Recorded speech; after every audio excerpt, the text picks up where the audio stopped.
Avez-vous déjà essayé de décrire ce qu'est la gloire? On ne peut pas le faire et nous considérions comme insensés celui qui essaierait de définir la gloire de Dieu. Cependant, avec l'aide du Seigneur, examinons un peu cette question. Qu'est-ce que la gloire? Avant d'essayer d'apporter une quelconque réponse, considérons un peu le domaine que cela concerne. Répondre à cette question du point de vue des Écritures signifie aussi que nous ayons la compréhension d'un bon nombre d'autres sujets.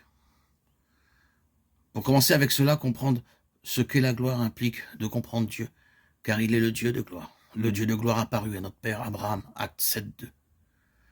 Cela nécessite aussi d'expliquer son intention concernant la création, car au centre de sa création, il y a ce mot qui exprime son intention, la gloire de Dieu.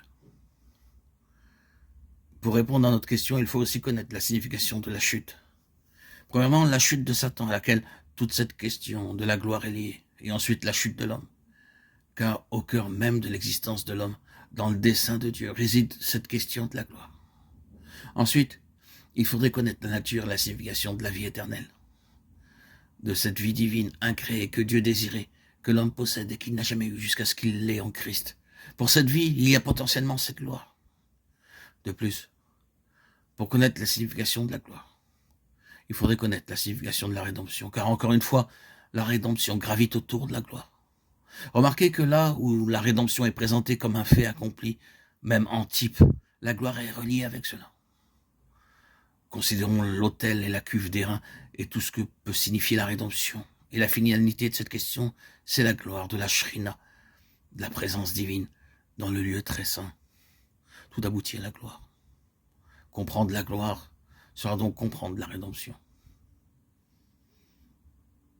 Pour répondre à cette question de la gloire, il faudrait aussi expliquer le sacerdoce et le gouvernement dans leur signification divine et spirituelle, car ces deux aspects sont toujours liés à la gloire.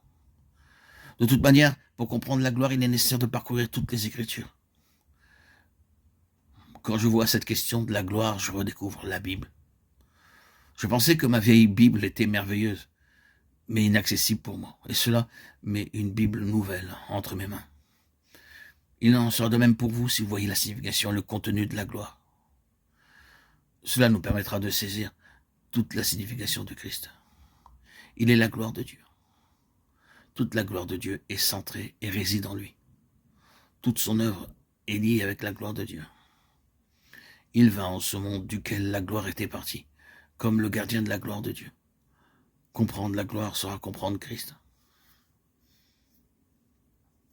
Si nous saisissons la signification de la gloire, nous connaîtrons notre appel, car nous sommes appelés à sa gloire éternelle. 1 Pierre 5.10.